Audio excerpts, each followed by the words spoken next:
ஹைட்ரோபிளாஸ்ட் தான் நான் இப்போ பண்ண போகிறேன். ஆக்சுவலி ஹைட்ரோபிளாஸ்ட் நம்ம பண்ணும்போது அதுக்குன்னு சொல்லிட்டு சேஃப்டி எக்யூப்மெண்ட்ஸ் எல்லாம் இருக்குது. அதுக்குன்னே தனியாக அந்த சூட்டு அந்த பூட்ஸ் எல்லாம் வந்து செப்பரேட்டாக வந்து அது கொடுத்துருப்பாங்க. இது வந்து நார்மல் கம் பூட் தான் நான் போட்டிருக்கேன், அதே மாதிரி ரெயின் கோட். ஆனால் இந்த மாதிரி அடிக்கிறது வந்து சேஃப் கிடையாது. இந்த பிபி வச்சு நம்ம அடித்தா சம்டைம்ஸ் ஏதாவது நம்ம தப்பி தவறி நம்ம கையில் இருந்தால் ரிலீஸ் ஆனாலும் நம்ம காலில் டூ கட் ஆயிரும், இல்லை ஏதாவது பெரிய இன்ஜுரிஸ் எல்லாம் ஆயிடும். ஸோ அதனால் மேக்ஸிமம் நம்ம என்ன பண்ணணும்னா பிபி இருந்தால் பிபியோட போடணும். இல்லை ஹார்ட் டோ உள்ள பூட் இருக்கும், நம்ம ஃபயர் ஃபைட்டிங்கோட இது இருக்கும்ல, சீரியஸ் போடுறதுக்கு ஃபயர் ஃபைட்டிங் சூட்டு, அந்த இதில் ஸ்டீல் டோ உள்ளது இருக்கும், அதை யூஸ் பண்ணலாம் அப்படின்னு. இப்போ இங்கே அதுவும் இல்லை, அதனால தான் நான் இதை யூஸ் பண்ணுறேன். ஹைட்ரோபிளாஸ்ட் யூஸ் பண்ணும்போது நம்ம பார்க்க வேண்டிய மெயின் விஷயம் வந்து இந்த ஃபேஸ் ஷீல்டு.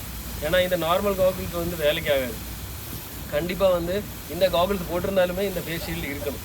இல்லைன்னா கண்டிப்பாக இந்த கண்ணில் படலைனாலும் இந்த நம்ம ஃபேஸில் வந்து அந்த நம்ம அடிக்கிற ஃபோர்ஸில் அந்த ஷிப்பிங் வந்து நம்ம மேலே படும்போது கண்டிப்பாக கட் ஆகிடும். ஸோ அதெல்லாம் அவாய்ட் பண்ணுறதுக்கு நம்ம அந்த ஃபேஸ் ஷீல்டு போடுறது நல்லது. இப்போ நான் ஆக்சுவலி விண்ட்லெஸ் ஷிப்பிங் பண்ணுறதுக்கு தான் வந்திருக்கேன், ஹைட்ரோபிளாஸ்ட் பண்ணுறதுக்கு.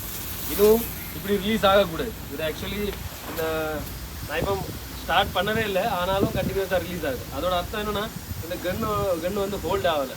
நாங்கள் ரிப்பேர் பண்ணி பார்த்தோம், ஆனால் அதுவும் ஒர்க் அவுட் ஆகலை. அதனால தான் நான் இப்போ இது கண்டினியூஸாக போயிட்டுருக்கு. இல்லைன்னா நம்ம ஸ்டாப் பண்ணால் இதுலேருந்து தண்ணி வராது. நம்ம ஜஸ்ட்டு ப்ரெஸ் பண்ணால் மட்டும்தான் தண்ணி வரும்.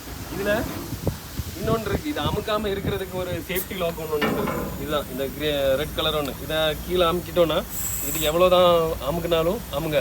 இது ஒரு சேஃப்டி லாக் இந்த ஹைட்ரோபிளாஸ்டோட கன்னுக்கு மட்டும், வேறு ஒன்றும் கிடையாது. இந்த கன்னுக்கு இது மேக்ஸிமம் இந்த கன்று வந்து 550 பார் வரைக்கும் நம்ம ஹோல்ட் ஆகும். 550 பார் வரைக்கும் போகலாம். ஆனால் இப்போ 400 பார் வச்சுருக்கேன், ஏன்னா 400 பார் போதும். இல்லை ஹோஸ் எல்லாம் வந்து பழைய ஹோஸ், அதனால் சம்டைம்ஸு உடஞ்சிச்சின்னா பின்ன வேறு ஹோஸ் கிடையாது, அதனால் அப்படி பண்ணியிருக்கேன்.